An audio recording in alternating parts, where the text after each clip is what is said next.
Hello दोस्तों, अंजना के channel में आप सभी का हार्दिक स्वागत है। तो आइए दोस्तों, आज मैं आप सबको मल्लिकार्जुन ज्योतिर्लिंग की कहानी सुनाना चाहती हूँ, जो इस प्रकार से है। भगवान शिव का मल्लिकार्जुन ज्योतिर्लिंग दूसरा ज्योतिर्लिंग है। दोस्तों, दक्षिण भारत में आंध्र प्रदेश का मल्लिकार्जुन ज्योतिर्लिंग भारत के प्रत्येक ज्योतिर्लिंगों में से एक है। आंध्र प्रदेश में शिवजी का यह मंदिर बहुत ही सुंदर, भव्य और कलाकृतियों से आकर्षित है। ये ज्योतिर्लिंग आंध्र प्रदेश के कृष्णा नदी के तट पर श्रीशैल पर्वत पर है। श्रीशैल पर्वत को दक्षिण भारत का कैलाश भी कहते हैं। दोस्तों, इस ज्योतिर्लिंग की खास बात यह है कि यहाँ पर माता पार्वती और बाबा भोलेनाथ दोनों ही विराजमान है। मल्लिकार्जुन का अर्थ, मल्लिका का अर्थ माता पार्वती तथा अर्जुन का अर्थ भगवान शिव से है। ऐसा माना जाता है दोस्तों कि माता सती के ऊपरी ओंठ का हिस्सा भी यहाँ पर गिरा था, तो इस कारण ये शक्तिपीठ भी हुआ।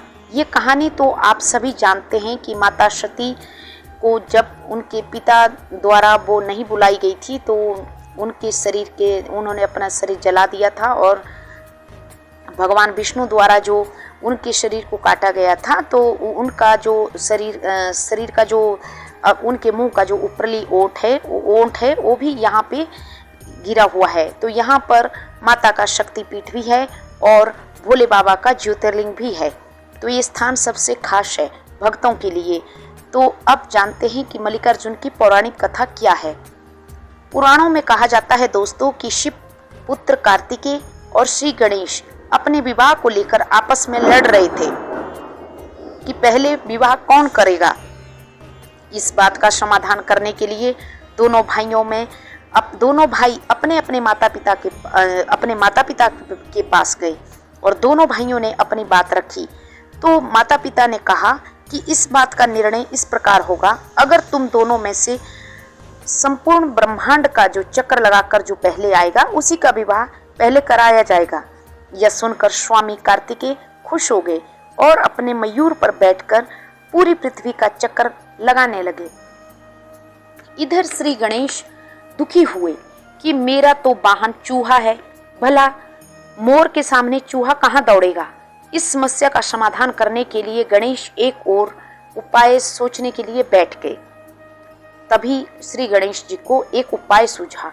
श्री गणेश जी ने अपने माता पिता को दोनों हाथों से पकड़ा और ऊंचे स्थान पर बिठा दिया और उनके चरण स्पर्श किए और हर बार परिक्रमा करते गए और माता पिता के चरण छूते गए। और इस प्रकार 7 परिक्रमा लगाकर माता पिता को पूर्ण श्रद्धा से पांव छुए। यह देखकर माता पार्वती ने कहा कि हे पुत्र, ये परिक्रमा क्यों। तब श्री गणेश ने कहा कि माता पिता के चरणों में ही संसार बसता है, इसलिए पूरी पृथ्वी की परिक्रमा के बदले मैंने माता पिता की परिक्रमा कर ली। मैंने पूर्ण ब्रह्मांड की परिक्रमा कर दी है माता। यह सुनकर माता पार्वती और बाबा भोलेनाथ श्री गणेश की चतुराई देखकर मंद मंद मुस्काए और बहुत खुश हुए और श्री गणपति जी का विवाह विश्वरूप प्रजापति की 2 पुत्रियों रिद्धि सिद्धि से करा दिया। जब स्वामी कार्तिकेय परिक्रमा कर वापस लौटे तो नारद मुनि ने सब वृत्तांत सुना दिया और श्री गणेश को इधर 2 पुत्र की भी प्राप्ति हो गई। शुभ और लाभ उनके नाम रखे गए। यह देख कार्तिकेय बेहद नाराज हुए और उन्होंने अपने माता पिता के चरण स्पर्श किए और वे उस पर्वत पे तपस्या करने के लिए चले गए। माता पार्वती और भोले बाबा अपने पुत्र को बुलाने की बहुत कोशिश की, लेकिन उनके पुत्र कार्तिकेय जी नहीं माने और वे कोष पर्वत पर ही, जब माता पार्वती और भोलेनाथ उनसे मिलने के लिए गए और कार्तिकेय को पता चला कि वे मुझसे मिलने आ रहे हैं, तो वहां से 15 कोष और आगे चले गए।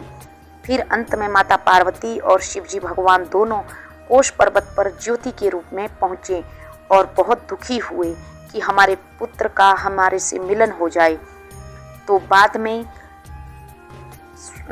अमावस्या को शिवजी भगवान तथा पूर्णिमा को माता पार्वती दोनों बारी बारी यहाँ कोस पर्वत पर आने लगी।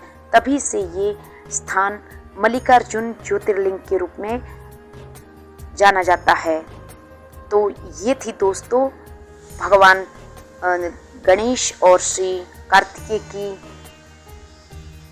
कथा और मल्लिकार्जुन की ये कथा जो मैंने आप सबको बताई। आशा करती हूँ आप सबने ध्यान से सुनी होगी। तो प्लीज़ सब्सक्राइब